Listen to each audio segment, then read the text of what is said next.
22 গজের স্বপ্নের মতো সময় কাটাচ্ছেন নাহিদ রানা।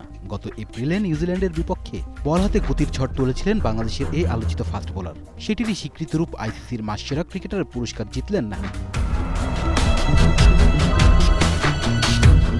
বৃহস্পতিবার সংবাদ বিজ্ঞপ্তিতে এপ্রিল মাসের সেরা ক্রিকেটারের নাম ঘোষণা করেছে বিশ্ব ক্রিকেটের সর্বোচ্চ নিয়ন্ত্রক সংস্থা আইসিসি। ওমানের যতীন্দ্র সিং এবং সংযুক্ত আরব আমিরাতের অজয় কুমারকে পেছনে ফেলে সেরা হয়েছেন নাহিদ। বাংলাদেশের চতুর্থ পুরুষ ক্রিকেটার হিসেবে আইসিসির মাসসেরা হলেন নাহিদ। তার আগে এই পুরস্কার জিতেছিলেন মুশফিকুর রহিম, সাকিব আল হাসান ও মেহেদী হাসান মিরাজ। নিউজিল্যান্ডের বিপক্ষে 3 ম্যাচের ওয়ানডে সিরিজে 8 উইকেট নিয়ে বাংলাদেশকে সিরিজ জেতাতে বড় ভূমিকা রাখেন নাহিদ। বিশেষ এই স্বীকৃতির পর নাহিদ বলেছেন, নিউজিল্যান্ডের মতো বিশ্বমানের দলের বিপক্ষে ভালো খেলে আইসিসির মাসসেরা হওয়া দারুণ অনুভূতি। দেশের মাটিতে এমন পারফরমেন্স করাই সিরিজটি আরও বিশেষ হয়ে থাকবে। আমার প্রতি দল ও সমর্থকদের সমর্থন ও বিশ্বাসের জন্য কৃতজ্ঞ। ভবিষ্যতেও দলের জয়ে অবদান রাখতে চাই। মিরপুরে সিরিজের প্রথম ওয়ানডেতে নাহিদের পারফরমেন্স খুব একটা ভালো ছিল না।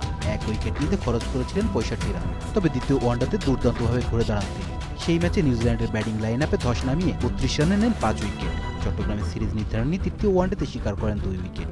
নাহিদের দারুণ বোলিংয়ে বাংলাদেশ 2-1 ব্যবধানে সিরিজ জিতে নেয়।